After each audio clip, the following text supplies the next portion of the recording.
ملتے.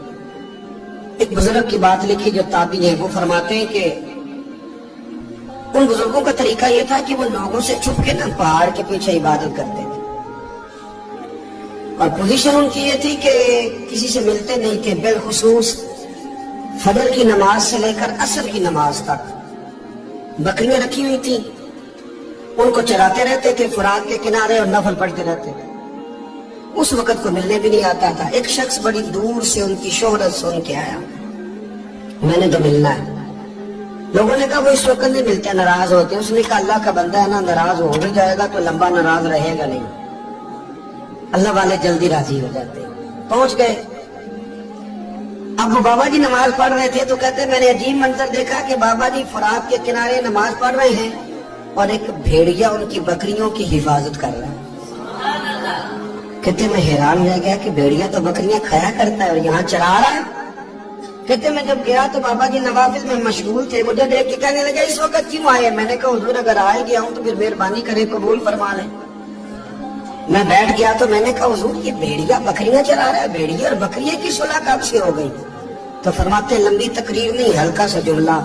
فرمانے لگے جب سے بکریوں کے مالک نے رب سے صلح کر لی ہے نا، تب سے بھیڑیوں نے بھی بکریوں سے صلح کر لی ہے. بکریوں کے مالک نے رب سے صلح کر لی، گناہ چھوڑ دیے، اس کی فرما برداری میں آ گئے. اب پھر اسے بکریاں چرانے کی ضرورت نہیں رہی. بکریاں نہ اب بھیڑیا چراتا ہے. کہتے ہیں میرے اوپر کپ کپی طاری ہو گئی بزرگوں کی بات سن کے، اور مجھے پیاس لگی اور خواہش آئی کہ پتہ نہیں اب بابا جی کچھ کھلائیں پلائیں گے بھی کہ نہیں، بابا جی کچھ کھلائیں گے بھی کہ نہیں. کہتے میرے دل میں خیال تھا تو بزرگوں نے نا ایک لکڑی کا پیالہ، ان کے پاس وہ غار میں بیٹھے تھے تو ایک چھوٹا سا پتھر تھا، اس کی ڈھلان بنی ہوئی. بابا جی نے اس کے نیچے لکڑی کا پیالہ رکھا، وہ رکھا ہی تھا تو وہ دودھ سے بھر گیا. کہتے انہوں نے مجھے دیا تو ٹھنڈا اور میٹھا دودھ، میری طبیعت خوش ہو گئی. بابا جی نے دوبارہ وہی پیالہ اسی جگہ رکھا تو شہد سے بھر گیا. 1000 سال پہلے دادا صاحب لکھ رہے ہیں. کہتے مجھے دیا. میں نے فوراً کہا، میں نے کہا حضور یہ دودھ تو گائیں بھینس دیتی ہے، پہاڑوں سے تو نہیں نکلا کرتا، اور شہد تو شہد کی مکھیاں دیتی ہیں، پتھروں سے تو نہیں نکلتا، یہ آپ کہاں سے نکال رہے ہیں؟ تو کہتے ہیں وہ قرآن مجید پڑھنے لگے. وَإِذْ مُوسَىٰ لِقَوْمِهِ، جب موسیٰ کی قوم نے ان سے پانی مانگا، فرمانے لگے موسیٰ کی نافرمان قوم پانی مانگے، حضرت موسیٰ پتھر پہ ڈنڈا مارے تو اللہ وہاں سے 12 چشمے جاری کر دے. جو رب حضرت موسیٰ کی نافرمان قوم کے لیے پتھر اور پہاڑوں سے چشمے نکال دیتا ہے نا، وہ محمد عربی کے غلاموں کے لیے پتھر اور پہاڑوں سے دودھ و شہد بھی نکال دیا کرتا ہے. وہ بزرگ کہنے لگے بس بات یہ ہے کہ آج بھی ہو اگر ابراہیم کا ایمان پیدا تو آگ کر سکتی ہے اندازے کو لستہ پیدا. کہنے لگا حضور پہ میرے لیے بھی دعا کریں. آپ فرمانے لگے پھر دعا نہ کرا تو مدینے والے کی غلامی شروع کر، تو نبی کریم کی غلامی شروع کر، تو رسول پاک کی غلامی شروع کر. ایک بات علم، پھر فرمایا اللہ رسول سے محبت، پھر فرمایا حضور کی غلامی. اس سے سارے مکاشفات کھلیں گے، اس سے سارے مشاہدات کھلیں گے، اسی سے کرامتیں ملیں گی، اسی سے مقبولیت ہوگی، اسی سے اللہ نبی کی بارگاہ میں درجہ ملے گا. پھر داتا صاحب آگے بڑھتے ہیں. داتا صاحب فرماتے ہیں صوفیاء کی ایک جماعت ہے جو کہتی ہے ہم نے تو کبھی اپنی زبان پر دکھ بیان ہی نہیں کیے، ہر شے اپنے رب رسول کے حوالے کر دی، ہر شے اللہ رسول کے. اور داتا صاحب کہتے ہیں کچھ ایسے بھی ہیں جو دعا بھی نہیں مانگتے، لوگوں کے لیے مانگتے، اپنے لیے نہیں مانگتے. آپ دعا کیوں نہیں مانگتے؟ تو کہتے ہیں اللہ کو تو پتہ ہی ہے ہمیں کیا چاہیے، اسے تو پتہ ہی ہے. ایک بزرگ کی بات لکھی ہے داتا صاحب نے، میری جماعت میں نا مزاج ہے کرامتوں کا. مجھے وہ ساری باتیں بھی آتی ہیں کہ ایک بندہ کراچی سے آیا، داتا صاحب حاضری دی تو اس کی لاٹری نکل آئی، یہ بھی مجھے آتی ہے، لکھی پڑھی ہے میں نے، کتابوں میں ہے یہ بھی. ایک بندہ، یہ ساری باتیں نا آتی ہیں کرامتوں میں، بڑی ساری چیزیں لوگ بیان کرتے ہیں کہ میں وہاں آیا اور میں نے حاضری دی تو موج لگ گئی. یہ ساری باتیں آتی ہیں. ہمارے پرانے بزرگ اور بھی کسے سنایا کرتے تھے، ساری ہمیں چیزوں کا پتہ، پر جو عنوان ہے نا وہ حضرت شیخ ابو النور کہتے ہیں کہ ایک بندہ داتا صاحب کے مزار پہ گھوم رہا تھا، داتا 10 روپے دے، 10 روپے دے، 10 روپے دے. تو ایک بندہ بڑی دیر سے اسے دیکھ رہا تھا. وہ کہنے لگا داتا نے تجھے کیا دینا؟ ادھر آ، میں دوسرے 10 دیے، بندہ بڑا حسین تھا، ہنس پڑا، کہنے لگا داتا تیرے بھی صدقے جاؤں، دن آنے لگا تو منکر سے ہی دلوا دیے، جو نہیں مانتا اسی سے دلوا دیے۔ وہ بڑا پریشان ہوا، میں اور چکر میں تھا، اس نے میرے اوپر جڑ دیے بات، کہنے لگا داتا تیرے صدقے جاؤں۔ تو یہ ساری باتیں کتابوں میں موجود ہیں، لوگوں نے اپنے اپنے مشاہدات جو جس کے ساتھ پیش آیا اس نے بیان کیے ہیں۔ بہت ساری باتیں قابل بیان ہیں، پر جو عنوان ہے میں اس پہ رہنا چاہتا ہوں۔ دادا صاحب رحمۃ اللہ علیہ فرماتے ہیں ہماری تعلیمات ہیں کہ اپنے دکھ درد دنیا داروں سے بیان نہیں کرنے، سوال کا دروازہ لوگوں کے سامنے کھولنا، اللہ والوں سے کہیں گے کبھی کہنا ہوگا تو دنیا داروں سے کہنا۔ کہتے ہیں کہ شیخ احمد نام کے بزرگ تھے، ساری زندگی کسی کو کام نہیں بتایا، ساری زندگی بڑی مشکلات آئی، پر کبھی اپنی ذات پر سوال کا دروازہ نہیں کھولا۔ ایک ایسی مشکل آئی کہ جو حل ہی نہیں ہوتی تھی، کسی نے ان پر کوئی الزام لگا دیا۔ ابو مسلم نام کا ایک بادشاہ تھا، اس کی حکومت تھی، اس نے پکڑ کے قید میں ڈال دیا۔ اب قید میں ہے، جرم لگ گیا ہے، فرد جرم عائد ہو گئی ہے، جیل میں ہے۔ لوگ کہنے لگے حضرت جی اپنی صفائی میں کچھ کہیں، فرمانے لگے ساری زندگی بندوں سے کچھ نہیں کہا، اللہ رسول کو پتا ہے میں بے گناہ ہوں، مجھے کہنے کی ضرورت نہیں۔ داتا غانی بخش علی حجویری نے لکھا ہے، داتا صاحب کہتے ہیں تو یقین کامل تو پیدا کر، تو ایمان تو پختہ کر۔ داتا صاحب کہتے ہیں وہ ابو مسلم جو بادشاہ تھا وہ نیک آدمی تھا، اسے رات کو خواب میں نبی کریم کی زیارت نصیب ہوئی، اور حضور سید عالم صلی اللہ علیہ وسلم فرمانے لگے تو نے اللہ کا ایک نیک بندہ جیل میں ڈال دیا، تو ڈر نہیں آتا، وہ تو بے گناہ ہے۔ بادشاہ آدھی رات کو خود اٹھا، دادا صاحب فرماتے ہیں کسی گارڈ کو نہیں بھیجا، پولیس والے کو نہیں بھیجا، جیل سے نہیں کہا، خود گیا، جا کے جیل کا دروازہ کھولا، دروازہ کھول کے اس درویش کو آزاد کیا، کہنے لگا بابا جاؤ مجھے پتہ چل گیا بے گناہ ہے۔ بابا جی سلام کر کے جانے لگے تو بادشاہ پھر آگے آیا، ہاتھ باندھے، ہاتھ چومے، کہنے لگا حضور آپ بڑے نیک ہیں، میرے لیے کوئی حکم ہو تو بتائیے گا، میرے لائق کو خدمت ہو تو بتائیے گا۔ تو شیخ احمد فرمانے لگے تجھے ابھی بھی سمجھ نہیں آئی، تجھے ابھی بھی نہیں سمجھ آئی؟ کہنے لگا حضور کیا؟ فرمانے لگا جو تہجد کے وقت تجھے اٹھا کے مجھے رہا کرنے بھیج سکتے ہیں وہ میری کوئی ضرورت باقی رہنے دیں گے؟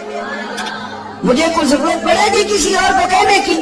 جو تہجد کے وقت تجھے اٹھا کے بھیجتے ہیں کہ جا کھول جا کے دروازہ، وہ ضرورت رکھیں گے میری؟ ضرورت مجھے رہے گی کہ میں تجھے اور کوئی کام؟ ابھی بھی تجھے سمجھ نہیں آئی؟ تو داتا علی حجویری رحمت اللہ علیہ فرماتے ہیں اصل میں ہماری طبیعت ہے، ہم نے بندوں سے دل لگا لیا ہے، دل اللہ رسول سے لگاؤ، اگر کسی بندے سے لگانا تو اس سے لگاؤ جو اللہ والا ہو۔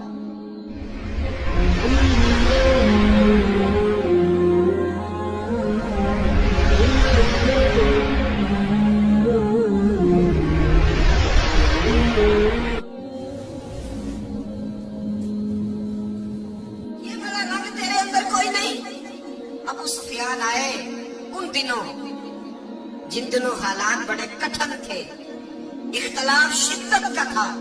ابو سفیان آئے حضور کی بارگاہ میں، آئے کس لیے؟ مکے میں قحط پڑ گیا ہے، بارش نہیں ہوتی، ادھر اس سمامہ بن اسال یمامہ قبیلے کے سربراہ کلمہ پڑھ کے مسلمان ہو گئے، ساری گندم اس قبیلے سے آتی تھی۔ سمامہ کہنے لگا تم میرے مصطفیٰ کو نہیں مانتے، کوئی گندم نہیں، بھاگ جاؤ، ایک بارش کوئی نہیں، دوسری گندم کوئی نہیں۔ ابو سفیان تڑپ کے تیرے رسول پہ حاضر ہوئے۔ ابھی تھوڑے دن گزرے ہیں احد میں حضور کے دانت شہید کیے، ابھی تھوڑے دن گزرے حضور کو ستایا ہے، ابھی تھوڑے دن گزرے حضرت امیر حمزہ کا کلیجہ نکال کے چبایا ہے، ابھی تھوڑے دن گزرے حضرت انس بن نضر کی گردن کاٹی، ابھی تھوڑے دن گزرے عبداللہ بن جہش کے ٹکڑے کیے، ابھی تھوڑے دن گزرے حضور کو ستایا، تڑپایا ہے۔